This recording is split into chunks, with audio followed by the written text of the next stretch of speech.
여러분 안녕하세요.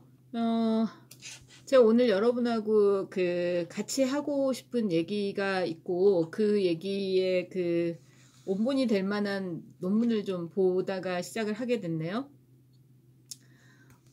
지난 영상에서 제가 시선 그리고 회화 이런 부분에 대해서 특히 이제 뭐 일테면 우리 시대의 어떤 회화와 기술적 조건과 사회 구조 같은 얘기들을 같이 보는 그 필요성 같은 걸 얘기를 했잖아요. 그러면서 소개한 학자가 한 명 있죠. 제야학자 맥스 라파엘이라고. 뭐 독일식 표현으로 언어로 이제 발음을 하면 막스 라파엘이고 영어식으로 하면 맥스 라파엘인데 이 맥스 라파엘에 대해서 1975년에 벌써 그 미술사학자가 뭐 제야 미술사학자로서의 어떤 그 조명을 충분히 받지 못했지만 학계나 또 미술사학이라는 그 연구 분야에 그 던져줄 수 있는 좋은 효과라든가 학문적 가치에 대해서 그 조명한 글이 있더라고요. 근데 맥스 라파엘에 대한 관심이 제가 좀 더 깊이 이제 찾아 들어가 보니까 이런 그 꽤 오래된 벌써 45년 됐네요. 그 45년 된 그 논문이 한 편 있었어요. Radical Philosophy라는 저널에 존 텍이라고 아마 아는 분도 있고 또 실제로 이 존 텍 교수한테 배운 분들도 좀 있을 거라는 거를 제가 충분히 알고 있거든요. 근데 이 존 텍이라고 뉴욕 빙햄턴 대학의 사진사랑 미술사를 가리키는 교수가 있는데요. 이 존 텍 교수가 1975년 겨울호에다가 레디컬 필로소피 겨울호에 발표한 논문이 있어요. The Method of Max Raphael, 그러니까 막스 라파엘의 방법론이라는 제목을 가진 그 논문인데요. 주 핵심 내용은 그겁니다. 기존의 미술사학, 정통 미술사학이라고 하는 미술사학이 어느 면에서는 빈곤함을 면치 못한다는 것, 그리고 그 학술적으로나 뭐 예를 들면 이론 지평에서 한계가 있고 좀 빈곤하다면 막스 라파엘은 얼마나 좀 새로운 연구 방법론을 가지고 20세기 초창기에 그 기여를 했는가, 학문적 기여를 했는가, 이와 관련한 논의를 해놓은 거예요. 이 존택 교수의 논문은. 근데 저는 이제 이 논문에서 이제 여러분한테 이 전체 얘기를 하려고 그런 건 아니고 두 가지를 좀 공유하고 싶어서 이 얘기부터 오늘 유튜브 영상에서 얘기를 꺼냈는데요. 첫 번째는 존택 교수가 이 논문의 앞부분에서 이런 얘기를 해요. 그러니까 미술사의 가난이라는 소제목의 챕터에서 미술사라는 학문이 애초부터 이렇게 그 대학이나 아티스트의 스튜디오 같은 데서 발생한 게 아니라는 거예요. 그럼 어디서 발생했느냐? 그 18세기 말 귀족주의 사회에서 말 그대로 예술이 내지는 미술이 좀 더 한정하자면 미술이 일종의 부자체이고 그리고 또 현금화될 수 있는 어떤 이런 재원 내지는 자산이 되었을 때 자산으로 인정되고 유통되고 있었던 사회, 귀족 사회에서 미술사는 그 귀족들의 어떤 그 작은 집, 작진 않겠죠. 갤러리, 집에 있는 그 대저택의 갤러리에 있는 어떤 작품들을 설명하거나 내지는 묘사하거나 아니면 작가들에 대한 어떤 그 소위 찬양의 메시지를 쓰는 그런 식의 학문으로 출발했다는 거예요. 미술사라는 학문이.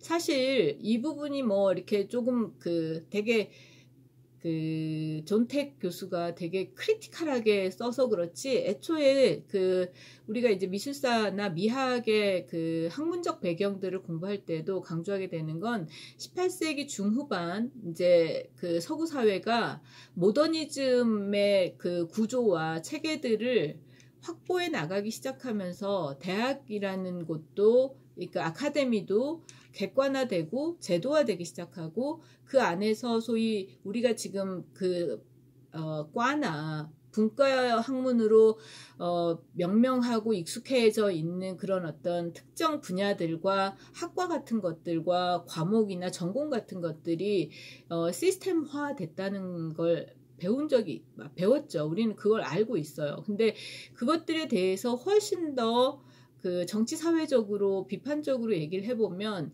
귀족주의 사회가 끝나가고 소위 근대 시민사회로 진입해가는 그 과정에서 미술사라는 학문도 생겼고, 그렇다면 그 미술사라는 학문이 학문으로서 정립되기 전에 말 그대로 소위 귀족의 살롱 안에서 내지는 귀족의 대저택에 있는 분덕함머 놀라운 방의 어떤 그 재화 같은 예술 작품을 설명하고 그걸 그린 사람들에 대한 어떤 신화화를 하고 하는데 쓰였다는 건 충분히 짐작할 만한 얘기죠.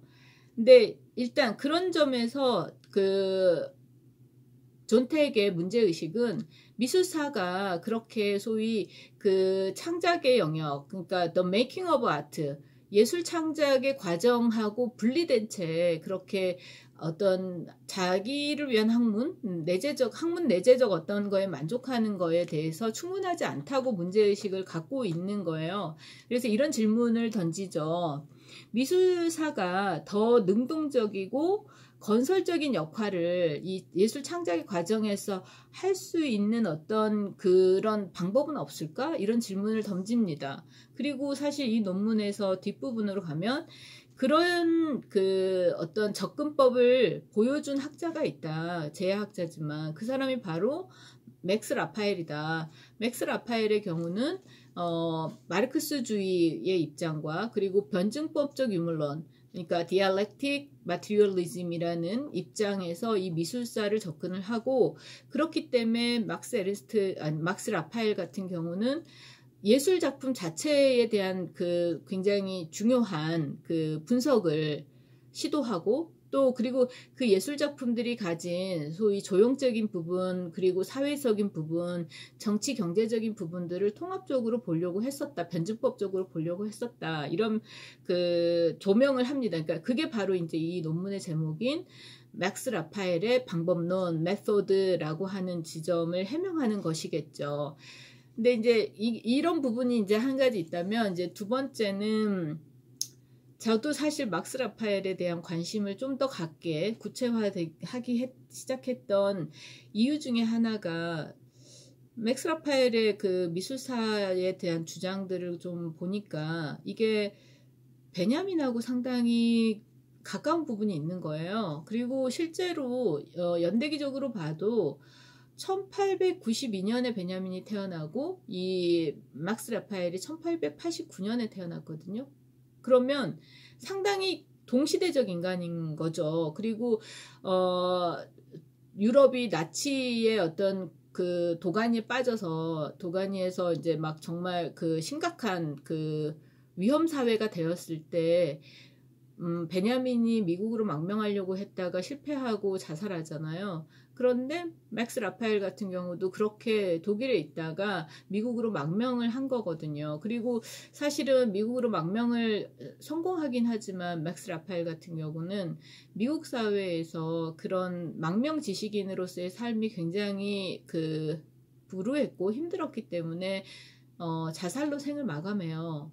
근데 그런 지점들, 그냥 말하자면, 근데 이건 이제 생애사적인 유사성이라면 사실 베냐민과 막스 라파엘을 더 근접시키는 거는 학문적 입장이고, 그게 그 일종의 제가 봐도 이를테면 아카데믹 인터레스팅하고 그다음에 intellectual method, 그러니까 학문적 관심사하고 지적 방법론이 상당히 유사한 게 있는 거예요. 그게 이제 말 그대로 마르크스주의가 아니라 마르크스식 소위 그 사회 이해를 예술의 세계에도 적용하려고 했던 것들, 그 다음에 말 그대로 예술 작품에 대해서 집중적으로 탐구한다고 하는 것이 유미주의나 예술지상주의에 함몰되는 게 아니라 오히려 그 예술 작품이 가지고 있는 컨텍스트, 그러니까 그것이 어떤 시대에 어떤 소위 그 창작의 구조 조건 속에서, 그리고 사람들의 어떤 현존 방식 것과 현존의 상태 속에서 이것이 이렇게 구체화될 수 있었는가. 그리고 그 구체화된 것들은 사람들 사이에서, 공동체 사이에서 어떤 영향관계들을 형성하면서 당대의 삶을 살거나 내지는 당대에는 거의 읽히지도 않고 잊혀졌다가 사후에 조명되거나 사후적 예술 작품이 사후적 삶을 살게 되는가 하는 말 그대로 굉장히 변증법적인, 역사 철학적으로 변증법적이기도 하지만 또 소위 상부구조 하부구조의 어떤 그 소위 관계 속에서도 변증법적인 시각을 가지고 예술을 이해하고자 했다는 점에서도 베냐민과 이 막스 라파엘은 상당히 근접성이 있다고 저는 생각을 했었어요. 그래서 점점 더 이제 그런 부분에서 좀 조명을 해가야겠다고 제 나름의 그런 시각, 그러니까 시대와 시각과 시각이 구체화되는 예술로서의 어떤 장을 좀 제가 지금 연구 주제로 좀 삼고 보고 있는데, 관련해가지고 라파엘하고 베냐민을 한번 볼 필요가 있겠다는 생각을 계속 하고 있고 공부하고 있었는데, 이 존택이 1975년에 존택 교수가 벌써 그런 부분에 대해서, 근데 이 논문은 그런 식의 부분을 뒤에 이렇게 좀 뭐랄까요, 생애사적인 부분의 유사성 정도로만 설명을 하고 있습니다. 그러니까 베냐민의 예술 이론이나 예술을 중심으로 한 역사 철학에 대해서 깊이 들어가기보다는 그런 두 사람의 생애와 소위 지적 그 백그라운드가 상당히 시밀러하다라는 정도의 얘기로 이 논의를 마치고 있기는 해요. 근데 일테면 이제 제가 보기에 이런 그 존택의 논문이 벌써 75년에 써졌다는 건 사실 한편으로는 우리가 미술사에 대해서 그리고 예술에 대한 어떤 뭔가 역사적 접근에 있어서 크게 달라지지 않았구나. 존택이 이렇게 기존의 미술사학에 대한 어떤 비판적 입장을 취하면서 맥스 라파엘 같은 사람들을 조명하고자 했던 때랑 지난 45년이 지나는 동안에도 그렇게, 물론 그 사이에 신미술 사학도 나오고 그다음에 일테면 북미를 중심으로 한 어떤 신미술 비평부터 굉장히 많은 어떤 그 중요 논문들이 나왔지만, 그럼에도 불구하고 우리가 여전히 어떤 역사를 이해하거나 예술의 역사를 좀 구조적으로 분석하고 또 그 분석 안에서 일테면 그 역사의 철학적 그 의미들 같은 것들을 찾아내고, 그로부터 어떤 동시대 예술을, 우리 시대의 예술을 그리고 우리 시대 예술뿐만 아니라 또 나아가서는 좀 더 앞으로 나아가야 하는 그런 예술의 전망이나 또 예견은 아니더라도 그 가치들, 그러니까 과거의 예술에 대해서 또 현재적인 의미로 가치를 소위 재생산하는 어떤 것들에 대해서는 좀 멈춰 있거나 한계가 있구나라는 생각을 하게 됩니다.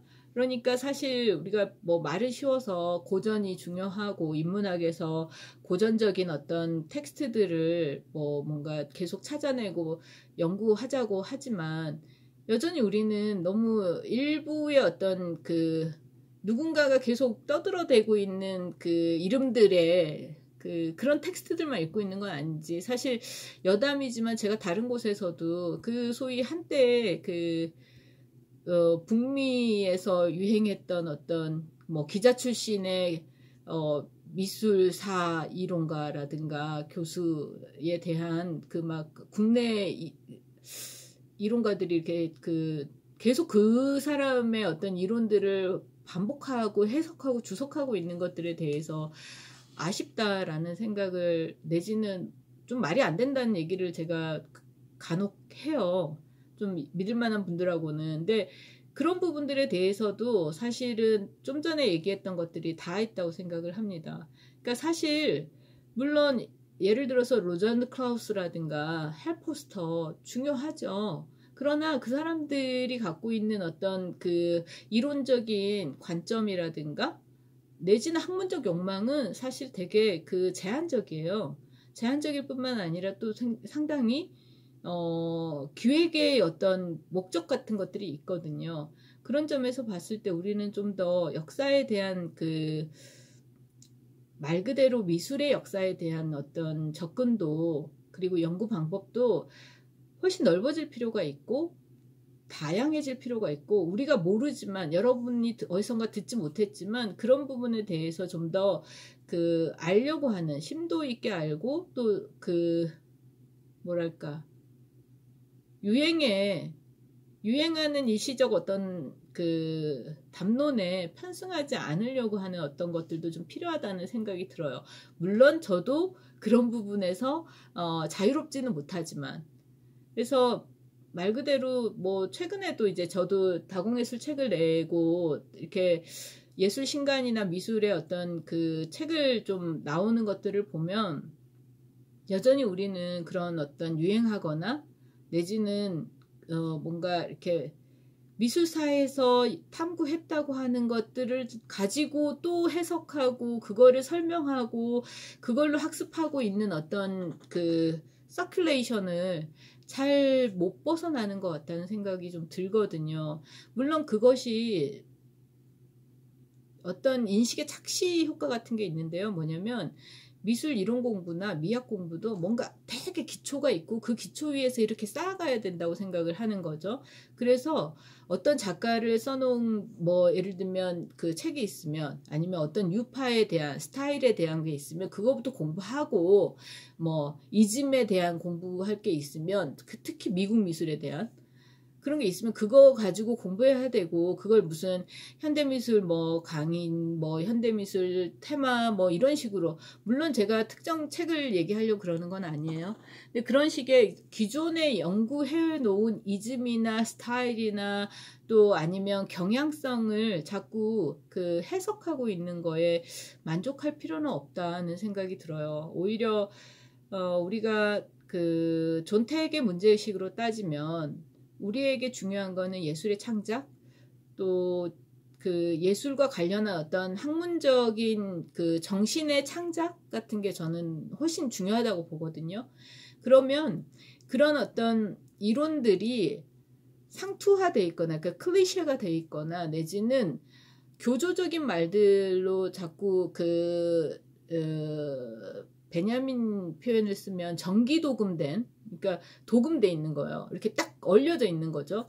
그런 거 같은 텍스트나 책으로부터는 조금 이제 해방될 필요가 있다는 생각이 들고, 우리가 잘 몰랐던 어떤 학자들이 어떤 내용을 가지고 예술을 정의하거나 예술 작품에 접근했거나 내지는 예술 작품이 가진 어떤 복합성에 대해서 주목하고 그거를 서술하고자 했는지를 알아보는 게 되게 필요하다는 생각이 듭니다. 사실 그런 내용을, 그러니까 오늘도 맥스 라파엘을 얘기하려고 했다기보다는 미술사뿐만 아니라 이제 제가 또 공부하는 분야이기도 하지만 미학 분야에서도 자꾸 누군가의 글에 대한 주석 달기 같은 것들에 한정되어 있는 공부는 이제 그만하자, 뭐 이런 얘기도 하고 싶었고, 그보다 조금 더 거창한 얘기는 최근에 이제 제가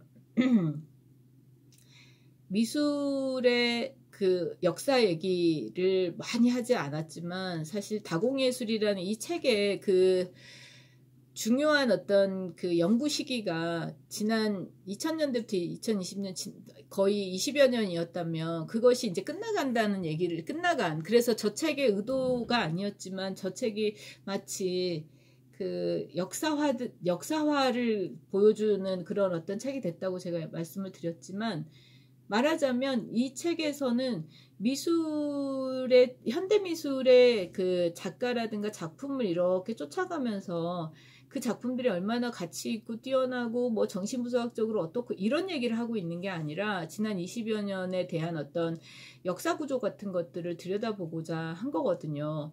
근데 그런 방식들에 대해서 오늘 또 얘기를 사실은 하기 위해서 제가 미술사라는 학문에 대해서 제 얘기가 아니라 약간 비겁하게 빠져나가자면, 존택 교수가 1975년에 쓴 맥스 라파엘의 어떤 미술사 방법론에 대한 어떤 긍정의 설명 같은 것들을 말씀을 드렸습니다.